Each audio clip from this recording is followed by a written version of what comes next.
in an unprecedented event, I have to say, first of all, very courageous, and at the same time, too, I would be very hesitant in engaging in any kind of conversation. But who am I to tell what one person to do? Now, why am I saying this? Because Tucker Carlson has posted a statement, and it was yesterday, with 4.5 million views on X, where he has set up an interview with Zelensky. So Zelensky and perhaps Tucker Carlson will be having a sit-down interview. So this is the tweet that came out. Looks like we've got Zelensky interview. We've been trying for 2 years, and with particular intensity after interviewing Putin in February. The point is to bring Americans much-needed information about the conflict that's completely reshaping their country's position in the world. Coming soon, we hope. Now, if we were to do a little bit of a YouTube rewind or go back in time, we should not forget that Tucker Carlson's interview with Putin in February was, I guess in many people in the vote blue, no matter who sphere, the liberal media sphere, was so shocking. Now, here's the thing. Hats off to Tucker Carlson for interviewing Putin, but what he did was no different to what other news anchors did many years ago. All right. So a lot of media outlets from MSNBC and CNN and everybody else have interviewed Putin. But this interview in particular really got a lot of attention because, let's face it, not only did Putin have a back and forth with Tucker Carlson, it got millions upon millions of views. Now, there was an interesting story that came afterwards or around that time, and that is apparently even Tucker Carlson's own life was at risk due to the fact that there was alleged, or is it at, individuals associated with the Ukrainian government or proxy forces that were trying to go after Tucker Carlson. So if he's able to secure this interview, I would say, first of all, Tucker, I hope you have a dedicated security team, and whatever you do, do not conduct the interview in Ukraine. Do it somewhere in a very neutral and controllable environment. But then again, who am I to tell somebody what to do? But this is rather fascinating because as we are seeing this interview getting set up, with the aftermath of the debate between Joe Biden and Donald Trump, there's been a different tune in regards towards the conflict in Ukraine. We're hearing reports of Zelensky potentially wanting to do a ceasefire talk with Putin. We've been seeing how there are many senators and House representatives that are hesitant in giving continuous support. Many people are calling into questions the corruption that is in Ukraine, as well as the money that is disappearing. As I reported on yesterday's show, $2.3 billion of military weapons are being shipped to Ukraine. We're able to find billions of dollars for war, but nothing to invest into our infrastructure. So let's talk about this article that just came up. This is from RT, just to trigger the libs. Because after all, libs, without all of you, where would I be? So Vladimir Zelensky has finally accepted a request to be interviewed by Tucker Carlson, the American journalist, has revealed. A notorious Ukrainian government-linked website branded Carlson an enemy of the state. And there are a lot of people, from comedians to actors, actresses, journalists, influencers who are on that hit list because they had the audacity to say, hey, maybe we shouldn't have World War III. I don't know, controversial statement. Hey, let's have democracy in the chat. How do you feel about World War III? Type 1 for, oh, geez, Kit. Way to over-exaggerate. There's not going to be World War III. How dare you? This is just a controllable war. Nothing will go wrong.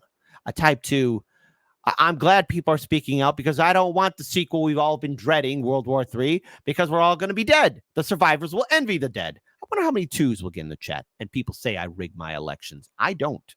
I most certainly don't. Carlson, who used to host a highly rated evening show on Fox News until he was fired last April, dumb decision, Fox, for reasons never quite explained, he has since launched his own network, posting on X, formerly known as Twitter, and Telegram. Looks like we've got the Zelensky interview. We've been trying for 2 years and with particular intensity after interviewing Putin in February. The point is to bring Americans much needed information about the conflict that's completely reshaping their country's position in the world. Coming soon, we hope. That's a statement from Tucker Carlson and from a tweet that I read. Later, however, a spokesperson for Zelensky, Sergei Narkovo, denied that his boss had planned to sit down with Carlson. Mr. Tucker Carlson should check his sources in Russia's FSB more carefully. The president of Ukraine has a completely different schedule, and Tucker Carlson is not here, he wrote on Facebook. Following the Putin interview, Carlson revealed that he also reached out to Zelensky to give him a chance to explain his position, but said that the Ukrainian leader ignored his overtures, which is stupid. The influential American journalist has long been critical of the U.S. policy to fund Kiev in the conflict against Moscow. Ukraine can't win. Everybody knows that around the world. People are very clear on that. There is not one informed person outside the United States who thinks that somehow Ukraine is going to beat Russia, he said in April. Last month, during an interview with Donald Trump Jr., Carlson argued that Ukraine was being sold off to foreign corporate investors. Goodness gracious, America, foreign corporations selling a country? When has that ever happened? Somebody give me an example. No, listen, I'm pretty sure there's going to be somebody who's going to give it examples. If you're going to be that person that's going to type in the comment section below, I want date, year, all of that, and country and location. Whoever you are, be an all-star performer, all right? And I want proper punctuation and spaces and everything else. Don't just half-ass it on my comment section. Carlson's announcement has caused some concern among his fans, given that he was placed on Ukraine's notorious list of public enemies back in 2023, labeled as an accomplice of Russian occupiers and terrorists. And there have been a couple of people who did post this out. I want to pull up this couple of comments here. Ask him where our money is. Jackson, that's from Libs of TikTok. Jackson Hinkle wrote this. A Ukrainian agent tried to bomb your car while you were in Moscow. Please be careful and don't do this in Ukraine. You should wear a tracksuit. Ask him, why are you on the hit list? And also this person right here wrote, don't come empty-handed. Either $1 billion or an envelope of that booger sugar. Gas, grass, or ass. No one interviews Zelensky for free. That's right. And speaking of Zelensky issues demand to Trump. So there he is, Mr. Zelensky himself. Former U.S. President Donald Trump should set out his plan to resolve the Ukraine conflict, which he claimed he would take just 24 hours if he's returned to the White House in November, Vladimir Zelensky has said. Following the launch of Russia's military campaign against Kiev in 2022, Trump has repeatedly said the conflict would not have escalated if he were president, and has vowed to resolve the crisis in a single day if he is elected once again. Now, I don't know how authentic or true Trump is to that statement. I mean, let's face it, he is a politician like anybody else, but we should talk about it. And I do hope that maybe there could be a potential sit-down interview between Tucker Carlson and Zelensky. But knowing Zelensky and how he likes to follow the orders from the neoliberal Democrats, or either that his corporate overlords, that probably won't happen. If it does, it'll be a miracle. But I hope Tucker does it in neutral, controllable territory. But continuing on with this, in an interview with Bloomberg published on Wednesday, Zelensky demanded that Trump reveal the details of his plan so that Kiev can know what to prepare for in November. That's right. Because let's face it, after the Biden versus Trump debate, if I were Zelensky, I'd be crapping my pants too. In fact, he'd probably be crapping his pants more than Biden. Hey, let's have democracy in the chat. Who's crapping their pants more, Zelensky or Biden? Type 1 for Biden, a type 2 for Zelensky. It'll be very interesting to see who's filling up their diapers more.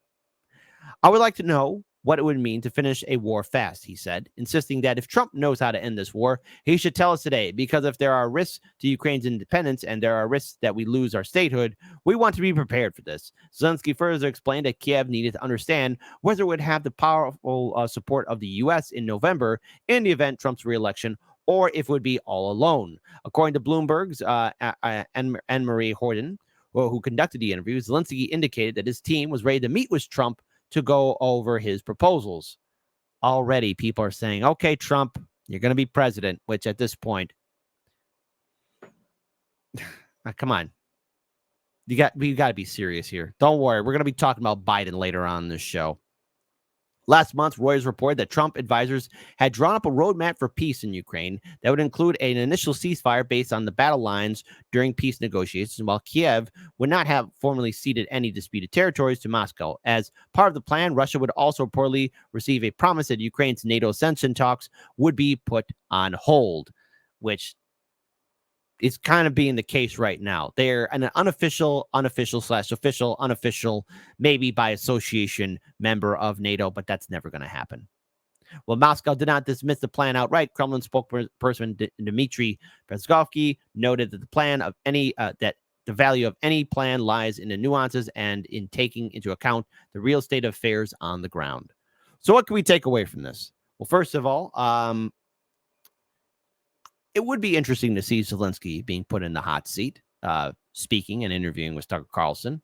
I know that a lot of people have difference of opinions about Tucker. I have my perspectives as well, but I have to tip my hat off to him and to say, all right, if you're going to be conducting this interview with Zelensky, please be careful, because there is a list out there. And what I would say to the Democrats out there, especially the Biden-Harris administration, during this conflict, which started in 2022 in February, why is it that this administration has yet to condemn a foreign government that has put patriotic Americans across the political spectrum on a hit list?